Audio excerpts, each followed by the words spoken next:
জুয়েল শুধু একজন আর্টিস্ট না, হি ওয়াজ এ ক্রিয়েটিভ ডিরেক্টর।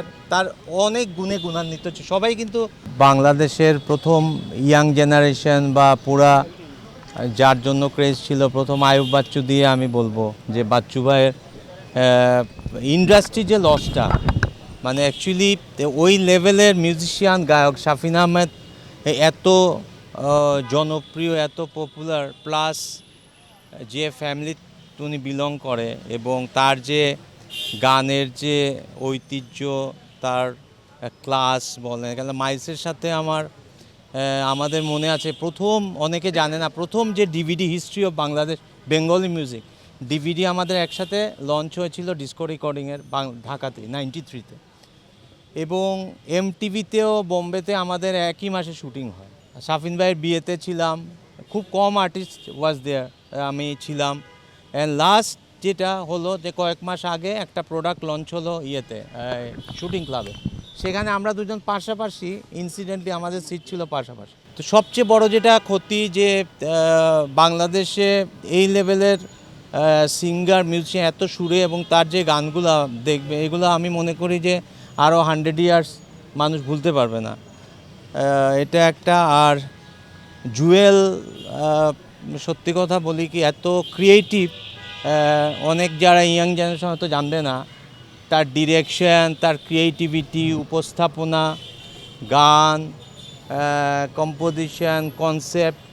আমরা তো অ্যাকচুয়ালি আমাদের ইন্টারেকশন মোর দেন 30 ইয়ার্স, হ্যাঁ, যার কথাই বললাম, শাফিন ভাই বলেন, জুয়েল, তো একই দিনে এটা আজকে হচ্ছে গিয়ে বাংলাদেশের মিউজিক ইন্ডাস্ট্রির জন্য একটা খুবই দুঃখজনক দিন, এবং এরকম দিন যাতে আর না আসে।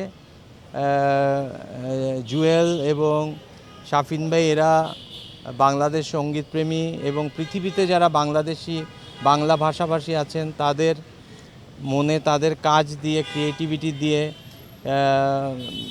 চির জাগরুক থাকবে, তাদেরকে সবাই স্মরণ করবে, তাদের গানগুলা সবাই মনে রাখবে, এটাই আমার প্রত্যাশা। আর এতে কিছু বলার নেই। জুয়েল শুধু একজন আর্টিস্ট না, হি ওয়াজ এ ক্রিয়েটিভ ডিরেক্টর।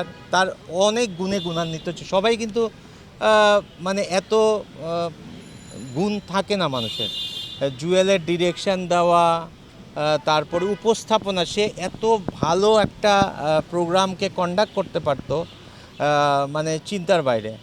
এবং আরেকটা কথা যেটা আমি ভুলে গেছি, আমি আসছি এক সপ্তাহ দেশের বাইরে, আমি কিন্তু প্রত্যেক মাসে এই কয়দিন আমার সাথে আর মানে কথা তার বলার মতো অবস্থা, আমি কিন্তু প্রায় ফোন করতাম, এবং আমাকে সে বিভিন্ন সময় কংগ্রেচুলেট করেছে। লাস্ট যখন আমি 21শে পদকও পাই, তার টেক্সটও আছে আমার ফোনের মধ্যে। তো আসলে আমি মনে করি এটা বাংলাদেশ সবচেয়ে যেটা হচ্ছে বাংলাদেশ ইন্ডাস্ট্রির জন্য, মিউজিক ইন্ডাস্ট্রি, আপনারা, আমি জানি সবাই যারা এসছেন সবাই মিউজিক লাভার, আমাদের জন্য খুবই এটা ক্ষতি অপূরণীয়।